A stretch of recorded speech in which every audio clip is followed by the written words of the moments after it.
Hello and welcome to Health Professional Radio. I'm your host, Neal Howard. Thank you so much for joining us today. In studio today with us is returning guest Mr. Stephen Powell, the CEO and president of Synensis, also the co-author of the Patient Survival Handbook. And he's been involved in human factors education and teamwork training in the United States Navy, the commercial airline industry, and the healthcare industry for over 25 years.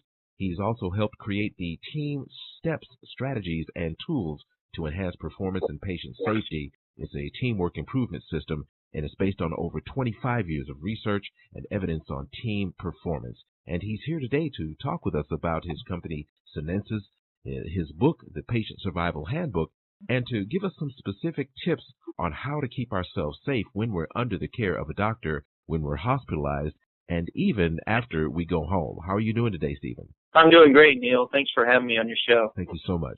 As the co-author of the Patient Survival Handbook, obviously you're an advocate for zero preventable errors occurring during hospital stays, even after a patient goes home.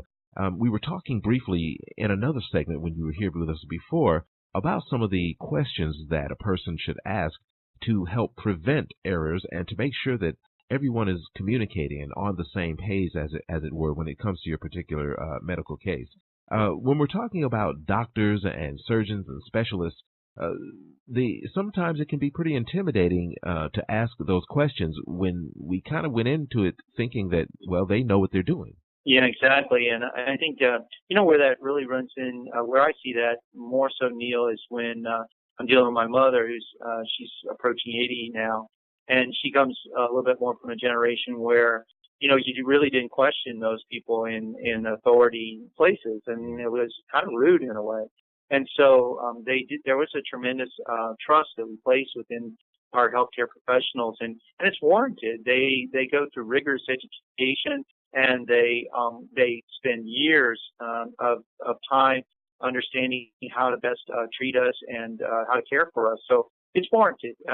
But the side of that, where the reason that we would raise some of these questions really is the side that is not always that we haven't thought through when it comes to being safe in our healthcare and in our hospital setting, or even our extended care or any other setting that we find ourselves receiving health, an outpatient lab setting or whatnot. Which is this idea that even our doctors and our nurses, as highly trained as they are, they're humans and they make mistakes. Mm-hmm. They make mistakes just like you and I do each and every day. And so the questions that we're really asking them are not only helpful to us, but they're also helpful to those healthcare professionals.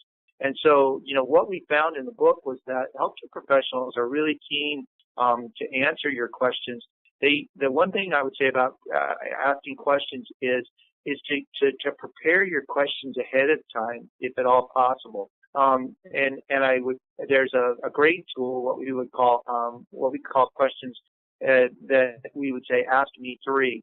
And those questions are, again, what is going on with me? What do you believe is happening to me? I need to know what you know, and I need to know it in a way that I can understand it. And so, and then why do they think this is happening to me? And that's really important. And then again, what is it that we're going to do to make this situation better? And these are easy questions to ask to begin the conversation in our conversation with our healthcare professional. So these are that beginning dialogue, and I believe that there are ways, other questions. I love this question we learned in our process of the question of asking your healthcare provider, once you've been given what you believe to be your diagnosis or what they believe is going on with your health condition, at the reason that you've come and what they believe is happening and what they're going to set you up for a course of treatment, is asking this simple question of your busy healthcare professional: could it be anything else? This is a great question, because that "could it be anything else" question is a way for your healthcare professional to actually go through another thinking loop, what we would call a situational awareness loop, that In fact, now they might ask you more questions Okay. and take one more. It's almost like getting a second opinion, if you will, Neal, just by asking that question. Now, how often is a physician or a healthcare specialist not giving a pertinent piece of information or a piece of information that could be, questionable as to whether or not it was pertinent?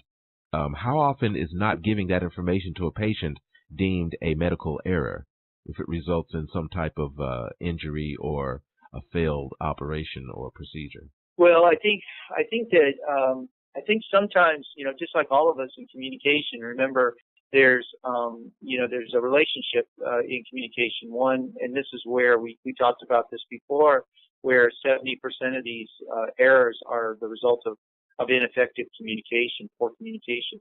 So communication really has two parts. So you're talking about the healthcare professional, the doctor as the sender, and we, the patient, as a receiver of that piece of information.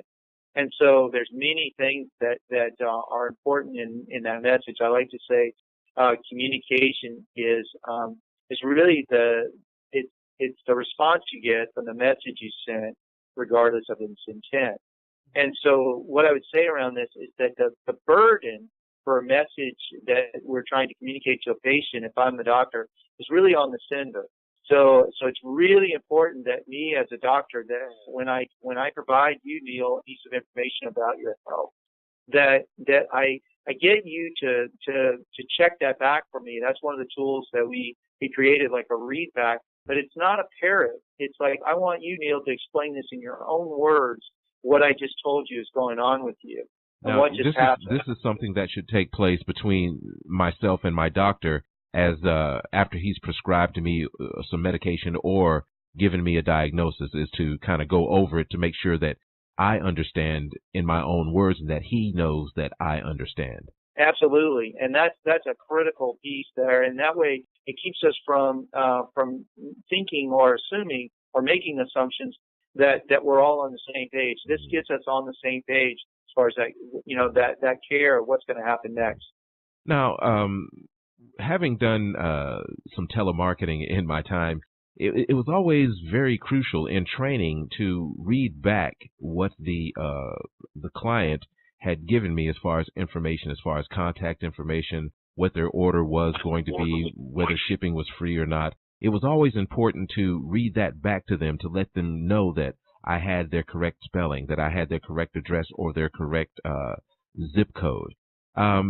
Is that one of the methods in your book that you tell folks to employ when they're with their doctor, is basically regurgitating what their doctor has said to them, or vice versa?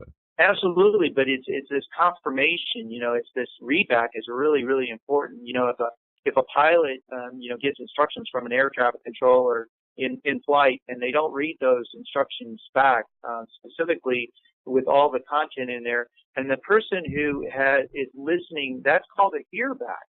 So even you, as the person, you're letting the customer read that back, in this case a patient. I also have to be really dialed in and present with that patient to be also hearing back, to interpret or make any changes to the message if it's not correct.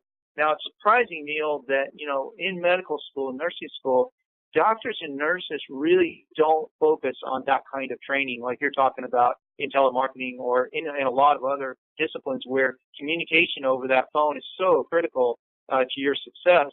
Well, they don't focus as much on that. They're really focused more on the anatomy and the idea of understanding the disease and the pathology. Not so much the idea of what it takes to actually be an effective communicator. That's not actually part of the standard curricula that doctors and nurses learn during their stay. They do spend some time in this area of patient-provider communication, but definitely the focus of their education is on disease management for the most part. Now, in wrapping up this segment, as the co-author of the Patient Survival Handbook, what type of response have you received from other healthcare professionals once they've taken a look at your book and at some of your talks when you're speaking to other healthcare professionals about your advocacy and your efforts to achieve zero preventable errors? What is some of the feedback that you've gotten? Well, I've got really great feedback because number one, healthcare professionals can they are so keen. Number one, they all take this first do no harm. So that thinking is they absolutely don't come to work with the intent of causing undue harm to you. They want to heal you. They don't want to hurt you, and but they need your help. So you're part of that health equation, and that's an important part that they want you to play. So what I've gotten from what I've heard from healthcare professionals, and also there's many tips from healthcare professionals in this book. I reached out to over 100 key healthcare professional leaders and got their advice on how they would want to engage more with their patients, especially around the quality and safety of their care. And so they're excited to know that the patients might be reading this text and going to use some of these resources, in the continuum of their care, so that they can get the best advice and some good tools and strategies that they can use with their healthcare professional and get this dialogue going around, safer care and reducing the opportunity for errors. And even if errors occur, which we know they will, Neal, how can you as a patient or family member really help to mitigate or manage those errors in a way where you could actually be the one that has a good catch? And we even talk about cases where that actually happened in this construct of being a better partner. Mm-hmm. But it really comes down to trust, and it's about building more trust and that's relationship between you and your healthcare professional. Sometimes you're seeing multiple different doctors and practitioners these days, but you have to have tools and ways, and communication methods where you can develop that trust much quicker. But doctors really want to, they are embracing this more engaged patient. And I think with this book, Neal, what's happening is patients are coming in more empowered. They want to be active members of the patient safety teams. Absolutely. So I really appreciate the opportunity to get this book out there, and I think it's a win-win for both sides. Absolutely. In building better relationships. And where can we get a copy of the Patient Survival Handbook and learn more about Synensis and yourself and your partner as well? Well, it's easy. Just go on the patientssurvivalhandbook.com is one way on that website directly, and it'll link you to the book and tell you more about, what's inside the book and what you could expect from the book and some of the stories that I've shared today and others like them in the book. But also just check out Amazon and put in Patient Survival Handbook and it'll pop up, and it will, I think, really could be a little bit of a roadmap to safer care for patients and their families. You've been listening to Health Professional Radio. I'm your host, Neal Howard, and we've been talking in studio today with returning guest Stephen Powell, the CEO and president of Synensis. He's an international patient safety culture expert and also a recognized safety and quality leader who leverages the power of safety culture to drive results, develop high reliability teams, accelerate quality improvement, and reduce medical errors. He's been here with us today talking about how patients and families can maximize their safety while under the care of a doctor. It's been great having you here with us today, Stephen. Thanks, Neal. I really enjoyed being back on your show as well. Thank you. Transcripts and audio of this program are available at healthprofessionalradio.com.au and also at hpr.fm, and you can subscribe to our podcast on iTunes.